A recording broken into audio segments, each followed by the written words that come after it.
بسم اللہ الرحمن الرحیم السلام علیکم ورحمۃ اللہ وبرکاتہ وَاعْتَصِمُوا بِحَبْلِ اللَّهِ جَمِيعًا وَلَا تَفَرَّقُوا۔ الحمدللہ، راجہ عرفان جنجوعہ کوٹا ٹائمز لندن سے اس وقت آپ کے ساتھ لائیو ہیں۔ پوری پاکستانی قوم کو اور پاکستان سے باہر بسنے والے جتنے ہمارے پاکستانی اور مسلمان ہیں سب کو جشن آزادی مبارک۔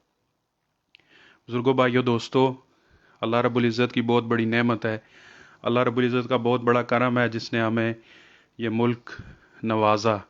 یہ اللہ تعالیٰ کی رحمت ہے اور اس کے پیچھے بہت قربانیاں ہیں اور قربانیوں کا ایک بہت بڑا ایک سلسلہ ہے۔ یہ صرف 1947 نہیں بلکہ 1947 سے بھی پیچھے آپ چلے جائیں تو کتنے سو سال کی قربانیوں کے بعد یہ ارض پاکستان وجود میں آئی۔ تو میرے بزرگوں، بھائیوں، دوستو، آج ہمارے ساتھ ہماری بہت بڑی خوش قسمتی ہے، ہمارے ساتھ مفتی سیف اللہ صاحب موجود ہیں۔ یہ ڈائریکٹر ہیں طلاب اکیڈمی لندن میں اور پاکستان جامعہ کراچی سے فارغ ہیں، فارغ التحصیل ہیں۔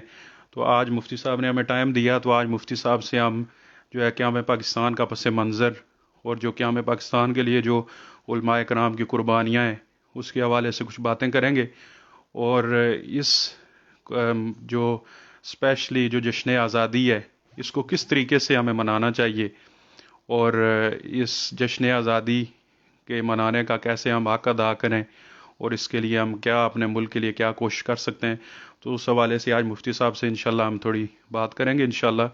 تو سب بھائیوں سے سب سے پہلے تو گزارش ہے کہ پروگرام کو زیادہ سے زیادہ شیئر کریں۔ لندن سے اس وقت آپ کو لائیو کوٹا ٹائمز پہ دکھا رہے ہیں، تو انشاءاللہ اپنے پروگرام کا آغاز کرتے ہیں۔ تو مفتی صاحب پہلے تھوڑا سا انشاءاللہ بتائیں گے انشاءاللہ قیام پاکستان کے حوالے سے کہ قیام پاکستان کا پس منظر کیا ہے اور یہ کیوں مسلمانوں کو ایک جو ہے وہ ضرورت پڑی کہ ایک الگ مملکت خدا داد ایسی وجود میں لائی جائے جس کے اندر مسلمان آباد ہوں، جو باقی ملکوں سے الگ ہو۔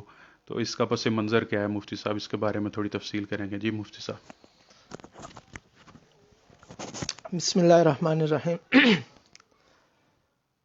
پہلی بات میں آپ کا شکریہ ادا کرتا ہوں کہ آپ نے اس اہم موقع پر مجھے موقع دیا کہ میں اپنی باتیں اہل پاکستان کے نام کچھ کر سکوں، گزارشات پیش کر سکوں جو اس وقت پاکستان میں مقیم ہے لوگ یا پوری دنیا کے اندر پاکستان کے افراد موجود ہیں، ان کے نام کچھ باتیں اور گزارشات پیش کر سکوں۔ بڑا اہم موقع ہے۔ سب سے پہلے میں تمام پاکستانیوں کو جشن آزادی مبارک پیش کرتا ہوں کہ یہ بڑا اہم موقع ہے اور اللہ تعالیٰ نے ہمیں بہت بڑی نعمت سے نوازا ہے جس کو یاد کرنے کا اور جس کی جو ہے وہ یاد دہانی کا آج دن ہے جسے 14 اگست کہا جاتا ہے۔ پہلی بات یہ ہے کہ آزادی کسے کہتے ہیں؟ آزادی کا ایک نقطہ نظر وہ ہے جو عمومی طور پر تمام اقوام میں پایا جاتا ہے کہ آدمی کو ہر کام کرنے کی آزادی ہو، کوئی روک ٹوک نہ ہو اور کسی کے ماتحت نہ ہو، وہ اپنے فیصلے خود کر سکے۔ ایک آزادی کا یہ تصور ہے۔ لیکن جو آزادی کا تصور اسلام نے دیا ہے اور قرآن کی روشنی میں ہمیں ملتا ہے، وہ آزادی کا مفہوم یہ ہے کہ انسان کسی بندے کا غلام نہ ہو، وہ اس دھرتی کے اندر صرف اللہ تعالیٰ کا عبادت گزار ہو، اللہ تعالیٰ کے سامنے جھکنے والا ہو اور اللہ تعالیٰ کی مرضی کے مطابق وہ اپنی زندگی گزارنے والا ہو، تو کسی فرد کا وہ غلام نہ ہو۔ اسلام نے آ کر غلامی کو ختم کیا۔ اس کی اہمیت کا اندازہ آپ اس بات سے لگا سکتے ہیں کہ قرآن کے اندر حضرت موسیٰ علیہ السلام کا اور فرعون کا مقابلہ، مکالمہ اور دعوت کو بہت کثرت سے ذکر کیا گیا۔ تقریباً تمام ہی پاروں میں حضرت موسیٰ علیہ السلام اور فرعون کی جو دعوت ہوئی ہے، مکالمہ ہوا، اس کو ذکر کیا گیا۔ اور اس آزادی کی اہمیت کا اندازہ اس بات سے لگا لیں کہ حضرت موسیٰ علیہ السلام نے آ کر سب سے پہلے بنی اسرائیل کی جو قوم تھی، ان کی قوم، اس کو فرعون کی غلامی سے آزاد کیا. پہلے ان کو آزادی دلائی، اس کے بعد شریعت کے حکم کا پابند کیا. اس کے بعد حضرت موسیٰ علیہ السلام کوہ طور پر گئے اور وہاں پر جو تورات کے احکامات ہیں وہ آپ کو دیے گئے اور آپ نے اپنی قوم کو پیش کیے. تو آزادی اتنی ضروری ہے کہ پہلے آزادی دلائی گئی، اس کے بعد شریعت کا پابند کیا گیا. اس کی وجہ یہ ہو سکتی ہے اور یہ ہے کہ غلام قومیں حقیقت کو پا بھی نہیں سکتی اور حقیقت کو سمجھ بھی نہیں سکتی. اس لیے انہوں نے اپنی قوم کو فرعون کی غلامی سے آزاد کیا اور اس کے بعد شریعت کا پیغام انہیں دیا. تو یہ آزادی کا اسلامی اور شرعی تصور ہے جو اللہ تعالیٰ نے ہمیں ایک آزاد ملک اور آزاد خطہ عطا کیا ہے. تو ہمیں آزادی کا یہ والا تصور ذہن میں رکھ کر جشن آزادی منانا چاہیے اور اللہ کا شکر ادا کرنا چاہیے. جزاکم اللہ خیر. جزاکم اللہ خیر مفتی صاحب، اللہ تعالیٰ آپ کو جزائے خیر دے.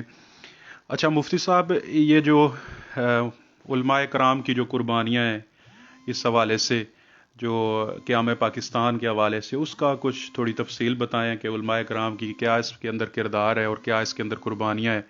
جس طرح عام طبقے نے دین کے لیے محنت کی اور اسی طرح علماء کرام نے قربانیاں کی، اور جیسے ہمیں پتہ ہے کہ ہر شعبہ زندگی کے لوگوں نے اس قیام پاکستان کے لیے قربانیاں کی. تو اس میں علماء کرام کا کیا کردار تھا، اس کے بارے میں تھوڑی آپ روشنی ڈالیں. بڑا اہم سوال ہے، بہت سے لوگ اس بارے میں جاننا بھی چاہتے ہیں اور کچھ لوگ غلط فہمی کا بھی شکار ہیں. وہ سمجھتے ہیں کہ پاکستان اس طرح بن گیا کہ 1940 کے اندر یا اس کے دوران ایک تحریک چلی اور مسلمانوں نے ایک مطالبہ کیا تو پھر پاکستان کا وجود قیام میں آ گیا، پاکستان وجود میں آ گیا. یہ اس کی انتہا ہے. اصل میں یہ ایک بہت بڑی تحریک آزادی کا تسلسل ہے جو قیام پاکستان میں آ کر ختم ہوا. اس کی اگر ہم ڈیٹیل میں جائیں تو بہت لمبا وقت چاہیے، لیکن مختصراً میں یہ کہوں گا کہ 16ویں صدی کے اندر انگریز جو ہے وہ ایسٹ انڈیا کمپنی کی صورت میں بر صغیر کے اندر آیا اور اس نے آ کر اس پورے خطے پر قبضہ کرنے کے لیے اپنی پلاننگ کی اور کچھ عرصے بعد جو ہے وہ اس ہمارے بر صغیر پر قابض ہو گیا. اس کے بعد پھر بر صغیر کے مجاہدین نے، غیور مسلمانوں نے اور علماء نے تحریک آزادی شروع کی، یعنی غاصب انگریز کے قبضے سے نکالنے کے لیے ایک لمبی تحریک اور جدوجہد اور مسلح تحریکات شروع کی. اور آج کے دن ہمیں ان لوگوں کی قربانیوں کو بھی جاننا چاہیے، سننا چاہیے، سمجھنا چاہیے. اس میں اگر دیکھا جائے بہت قربانیوں کی ایک لمبی داستان ہے، لیکن اہم اگر قربانیوں کو دیکھا جائے تو اس کے اندر پہلا نام آتا ہے شیر میسور سلطان ٹیپو کا نام آتا ہے اور ان کے خاندان کا نام آتا ہے. انہوں نے سب سے پہلے انگریز کے خلاف علم بغاوت بلند کیا اور ایک جو ہے وہ ان کا مطالبہ تھا کہ آپ یہاں پر آ کر کیوں قابض ہوئے ہیں اور یہاں کے لوگوں کو کیوں غلام بنانا چاہتے ہیں.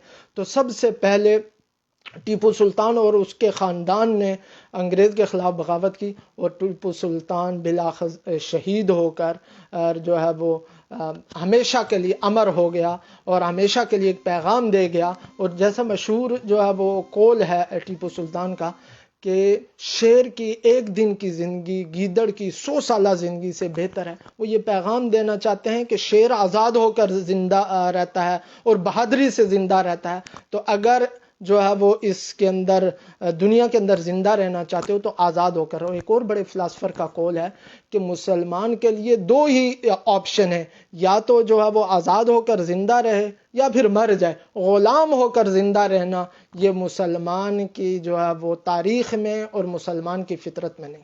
تو پہلا مسلح بغاوت کی ٹیپو سلطان نے.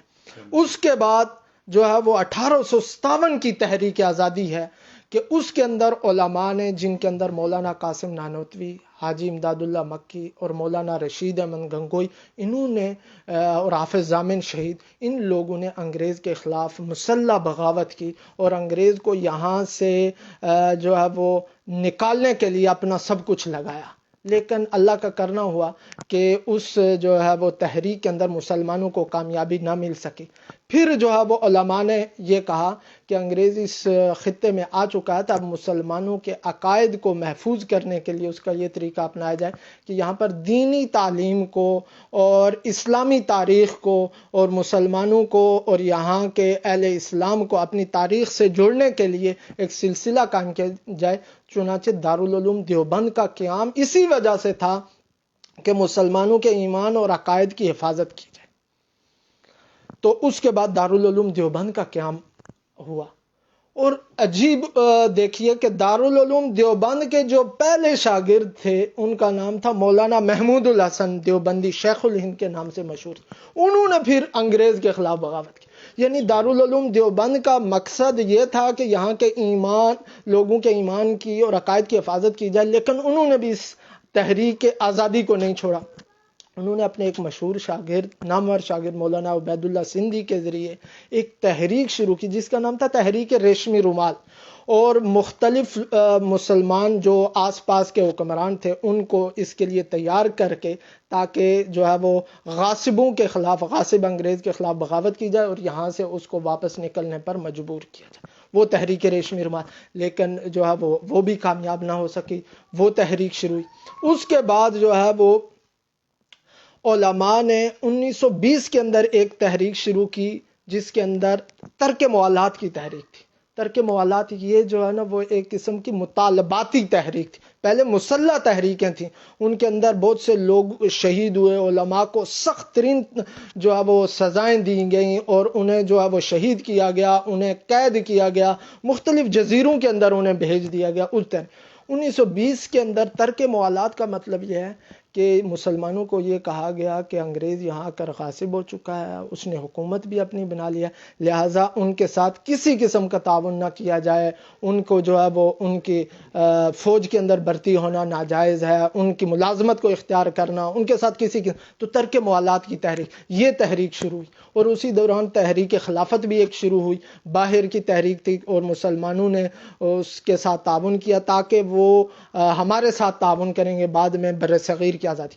یہ تحریکات شروع ہوتے ہوتے مسلح تحریکات، پھر اس کے بعد سفارتی تحریک، پھر جو ہے وہ علامہ اقبال نے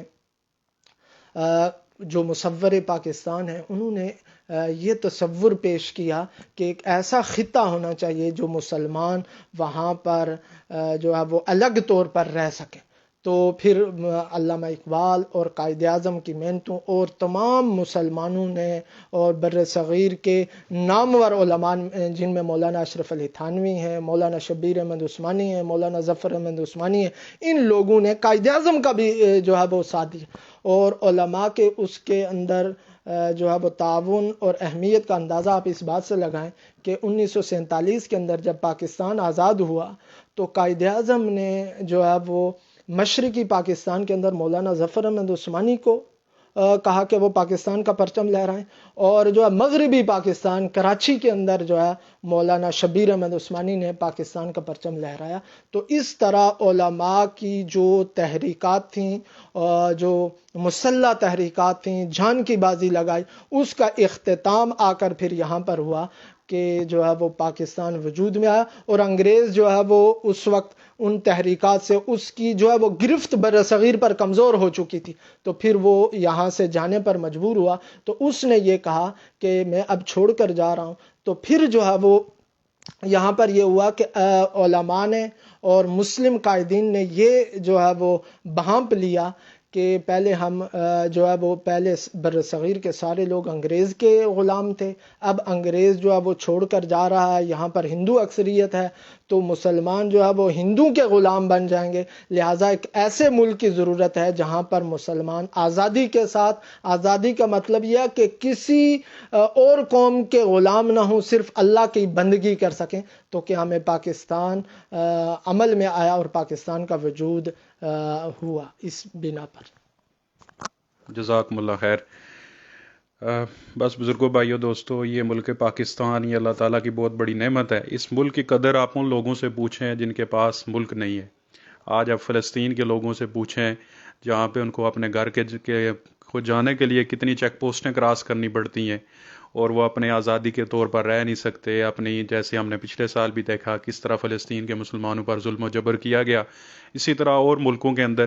تو یہ پاکستان اللہ تعالیٰ کی بہت بڑی نعمت ہے۔ اسی طرح ہمارا ہمسایہ ملک جو پہلے سے جسے انڈیا کہتے ہیں، وہاں کے اندر کتنے مسلمان ہیں، لیکن آئے روز جو مسلمانوں کے اوپر ظلم و ستم کیے جاتے ہیں اور مسلمانوں کے حقوق وہاں پہ چھینے جاتے ہیں، اور مسلمانوں کو آزادی، مذہبی آزادی نہیں ہے۔ تو یہ اللہ تعالیٰ کا بہت بڑا کرم ہے کہ اللہ تعالیٰ نے ہمیں یہ ملک نوازا جس کے اندر ہمیں مذہبی آزادی ہے۔ ہم اپنے سارے دینی احکامات، اللہ تعالیٰ کے احکامات کو پورا کر سکتے ہیں، اور دین جو کہ ہمیں پاکستان کا مقصد یہی تھا کہ مسلمانوں کو اپنی مذہبی آزادی ہو۔ تو اس کے بعد مفتی صاحب یہ بتائیں کہ جو قائد اعظم رحمۃ اللہ علیہ تھے، جب وہ انگلستان سے پڑھ کے جب واپس ہندوستان جب واپس پہنچے، تو شروع میں وہ کانگریس میں تھے، اس کے بعد پھر وہ جو ہے وہ ان کو کس نے اس بات پہ آمادہ کیا، پھر وہ کیسے مسلم لیگ میں آئے اور انہوں نے کیسے پھر جدوجہد کی، جو قائد اعظم رحمۃ اللہ علیہ کی قربانیاں اس ملک پاکستان کے لیے ہیں، اس کا تھوڑی سی بتائیں تفصیل انشاءاللہ۔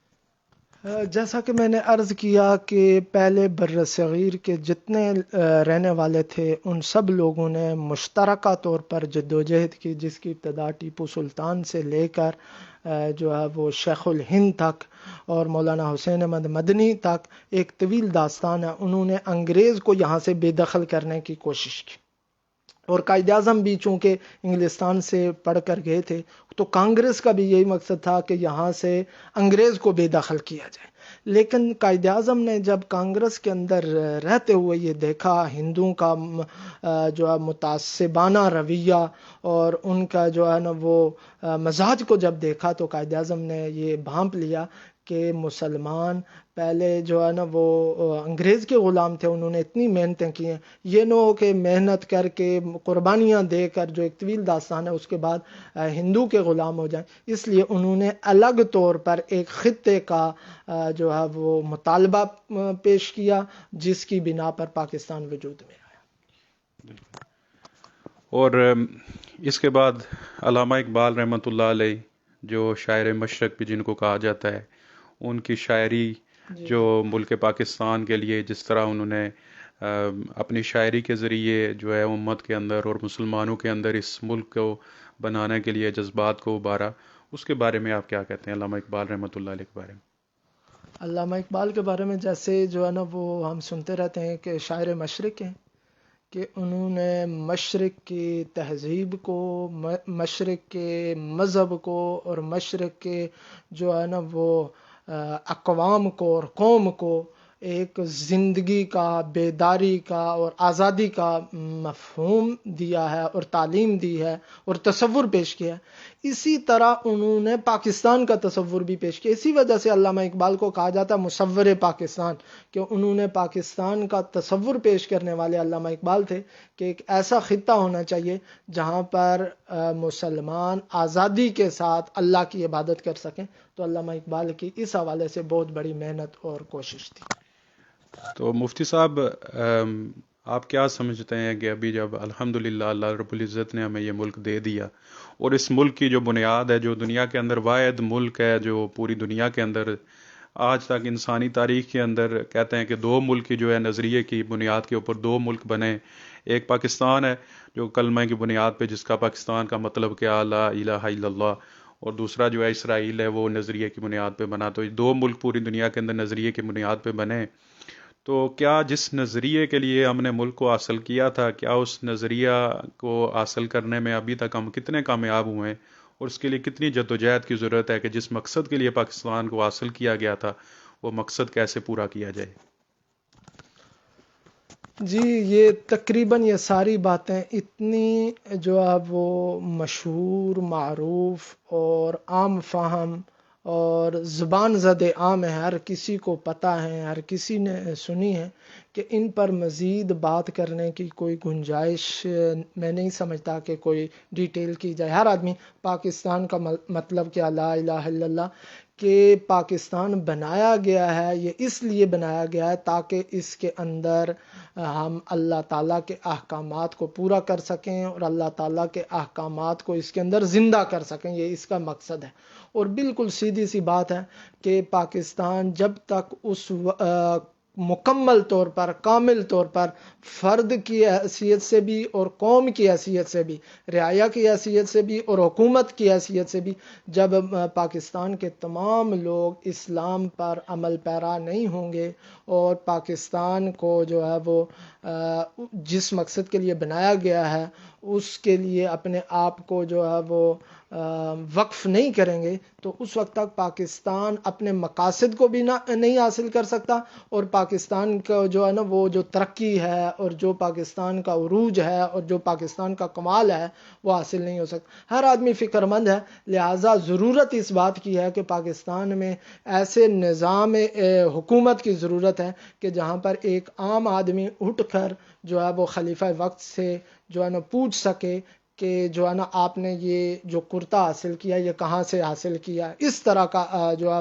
نظام احتساب ہونا چاہیے، نظام حکومت ہونا چاہیے، اور جو ہے نا وہ اس کی جو ہے نا وہ حیثیت بالکل ویسے ہی ہے جیسا کہ نبی کریم صلی اللہ علیہ وسلم مکہ مکرمہ سے ہجرت کر کے مدینہ منورہ میں گئے تھے تو انہوں نے ایک معاشرہ قائم کیا تھا، ایک جو ہے نا وہ سوسائٹی قائم کی تھی، افراد بنائے تھے، اور وہ پوری دنیا کے اندر چھا گئے۔ اگر پاکستان بھی حقیقی معنی میں جو ہے وہ اپنا کمال حاصل کرنا چاہتا ہے، عروج چاہتا ہے، تو اس کو اپنے مقاصد، جو مقاصد پاکستان ہے، اس پر عمل پیرا کرنا ہوگا۔ تمام افراد کو اور حکومت کو، رعایا کو، ہر فرد کو۔ عمومی طور پر ہم ایسی صورت میں حکومت کو کہہ دیتے ہیں اور جو ہے نا خود جو ہے وہ اپنی ذمہ داری نہیں سمجھتے۔ ہر پاکستانی کی ذمہ داری ہے، فرد ہونے کی حیثیت سے وہ اپنے اوپر جو ہے نا وہ اپلائی کرے اسلام کو، اور حکومت کی ذمہ داری ہے وہ تمام عوام پر اور پورے ملک پر اسلامی قوانین اور شریعت کو نافذ کرنے کی، ان پر عمل پیرا ہونے کی کوشش کرے۔ جزاکم اللہ خیر۔ تو آج کا یہی پیغام ہے، مفتی صاحب نے جیسے پیغام دیا کہ علامہ اقبال کا بھی ایک شعر ہے کہ عمل سے زندگی بنتی ہے، جنت بھی جہنم بھی، یہ خاکی اپنی فطرت میں نہ نوری ہے نہ ناری ہے۔ تو میرے بزرگوں، بھائیوں، دوستوں، کہ صرف جشن آزادی منانا ہمارا مقصد نہیں ہے، بلکہ عملی طور پر ہر فرد یہ اپنی زندگی کو بدلے، ملک پاکستان کے ساتھ ہم امانت دار بنیں، دیانت دار بنیں، جو بھی کام کرتے ہیں وہ ہم چاہے آفس میں کام کریں، بزنس کریں، لیکن ہم ملک کے وفادار رہیں، ملک کے وفاداری کے ساتھ ہم کامیاب ہوں گے۔ تو آج کا یہی پیغام ہے انشاءاللہ کہ ہماری عملی زندگی بنے، اور جشن آزادی کو، کیونکہ یہ اللہ تعالیٰ کی ایک بہت بڑی نعمت ہے، تو اللہ تعالیٰ کی نعمت کا شکر ادا کرنا چاہیے، اللہ تعالیٰ کی نعمت کی ناشکری نہیں کرنی چاہیے۔ جو جس طریقے سے آج ہم جشن آزادی مناتے ہیں، جشن آزادی والے دن جو اللہ کے احکامات کی خلاف جو ہے وہ دھجیاں اڑائی جاتی ہیں، تو مفتی صاحب اس بارے میں آپ کیا کہتے ہیں کہ جشن آزادی کیسے منانی چاہیے، اس کے منانے کا حق کیسے ادا کرنا چاہیے؟ بڑا عمدہ سوال ہے، اس کا تعلق بھی ہمارے عمل سے ہے، کردار سے ہے، اور ہم جو باتیں کرتے ہیں وہاں پر جو ہے نا وہ ہمارا امتحان ہے۔ ہر آدمی پاکستان زندہ باد کے نعرے لگاتا ہے، پاکستان سے محبت کرتا ہے، تو عملی طور پر کیا ہے اس کا جو ہے نا وہ پتہ ہمیں چلتا ہے۔ اب جشن آزادی کو دیکھیں، جشن آزادی ایک اس معنی کر رہا ہے خوشی کا اظہار کرنا، اللہ کی نعمت پر خوشی کا اظہار کرنا۔ یہ کلام اللہ شریف کے اندر بھی آتا ہے کہ نعمت پر اللہ کا شکر ادا کرو، خوشی کا اظہار کرو، اس میں تو کوئی حرج نہیں ہے۔ البتہ خوشی جو ہے وہ ایسی ہونی چاہیے اسلام کے، شریعت کے مطابق، اور جیسا آپ نے بڑی عمدہ بات کی کہ شکر ادا کرنا چاہیے۔ اس کے لیے ہم اگر دیکھیں تو سیرت کے اندر ہمیں یہ واقعہ ملتا ہے کہ نبی کریم صلی اللہ علیہ وسلم جب مدینہ طیبہ آئے تو وہاں پر دیکھا کہ ابھی محرم کا بھی 10 محرم کا روزہ آ رہا ہے جسے عاشورہ کہتے ہیں، تو 10 محرم کو دیکھا کہ روزہ رکھا ہوا ہے یہود نے۔ تو آپ صلی اللہ علیہ وسلم نے پوچھا کہ یہود نے انہوں نے کیوں روزہ، آپ نے کیوں روزہ رکھا ہوا ہے؟ تو انہوں نے کہا کہ اس دن ہمیں اللہ تعالیٰ نے فرعون سے آزادی عطا کی تھی تو اس لیے ہم نے روزہ رکھا ہوا ہے۔ تو نبی کریم صلی اللہ علیہ وسلم نے فرمایا ہم حضرت موسیٰ علیہ السلام کے زیادہ حقدار ہیں، ہم جو ہے وہ 2 روزے رکھیں گے، 9 اور 10 کا یا 10 اور 11 کا۔ تو اس سے معلوم یہ ہوا کہ آزادی کے اوپر جو ہے وہ یہ بہت بڑی نعمت ہے. جیسا کہ میں نے عرض کیا کہ آزادی بہت بڑی نعمت ہے. اگر آزادی نہ ہو تو آدمی حق بات پر عمل کرنا تو دور، حق بات کو جان بھی نہیں سکتا. تو بہت بڑی نعمت ہے. تو آزادی کے نعمت کے طور پر جو ہے نا وہ ہمیں جتنی قربانیاں ہمارے اسلاف نے، مجاہدین نے، علماء نے، بر صغیر کے مسلمانوں، ان کا تذکرہ کرنا چاہیے، اور جو ہے وہ انہیں خراج تحسین پیش کیا جائے. اور اس سب کا مقصد یہ ہے کہ ہمارے اندر بھی جو ہے نا وہ جذبہ پیدا ہو، اور جو ہے نا وہ دین پر چلنے کا جذبہ پیدا ہو. اس کے علاوہ ہمیں شکر ادا کرنے. شکر کی صورت یہ ہے کہ جیسے جو ہے نا وہ نبی کریم صلی اللہ علیہ وسلم سے منقول ہے کہ جو یہود نے روزہ رکھا تو آپ نے، تو ہمیں عبادت کی طرف، شکرانے کے نوافل، اس کے لیے شریعت کی کوئی خاص عبادت تو نہیں ہے، لیکن شکر کے طور پر جو ہے نا وہ عبادت کرنا، نوافل کرنا، نوافل پڑھنا اس طرح، اور اللہ تعالیٰ کا زبانی بھی شکر ادا کرنا. اور اگر یہ نہیں کر سکتا آدمی تو کم از کم ایسا کام نہ کرے جو اللہ کی نافرمانی ہو. ان کا تو ذکر بھی نہیں کرنا چاہیے کہ کیسی کیسی خرافات آزادی جیسی عظیم نعمت اور عظیم جو ہے وہ اللہ کی طرف سے جو عطا ہے اس کے نام پر کی جاتی ہیں. یہ انتہائی خطرناک بات ہے. ایسی صورت میں آزادی کے موقع پر ہمیں اللہ تعالیٰ کا شکر زبان سے بھی، عمل سے بھی کرنا چاہیے. جزاکم اللہ خیر. بہت بہت شکریہ مفتی صاحب. اللہ تعالیٰ آپ کو جزائے خیر دے. آپ نے اپنے قیمتی وقت میں سے وقت نکالا. تو بس آج کے پروگرام کو ہم انشاءاللہ اختتام کرتے ہیں، یہیں پہ ختم کرتے ہیں. تو آج کے پروگرام کا پیغام یہی ہے کہ جشن آزادی کو اللہ تعالیٰ کی نعمت کے طور پر منایا جائے، اللہ کا شکر ادا کیا جائے، اور ہو سکے تو کوئی بھی عبادت کر سکتے ہیں، شکرانے کے نفل پڑھ لیں، روزہ رکھ لیں، لیکن کم از کم یہ کریں کہ اللہ کی نافرمانی نہ کریں. اس آزادی منانے کے اندر اللہ رب العزت کی نافرمانی نہ ہو. تو باقی تو نافرمانی کی تفصیل ہر بندے کو پتہ ہے کہ اللہ تعالیٰ کی کیا کیا نافرمانی ہوتی ہے. تو کم از کم ہم 5 ٹائم نماز اپنی جماعت کے ساتھ پڑھیں، نماز کو کا اہتمام کریں، اور اللہ تعالیٰ سے دعا کریں. انشاءاللہ اللہ تعالیٰ ہمارے ملک کی اور ساری امت مسلمہ کی حفاظت فرمائے. سبحان اللہ و بحمدہ، سبحانک اللہم و بحمدک، اشہد ان لا الہ الا انت، استغفرک و اتوب الیک. السلام علیکم ورحمۃ اللہ وبرکاتہ. پاکستان زندہ باد.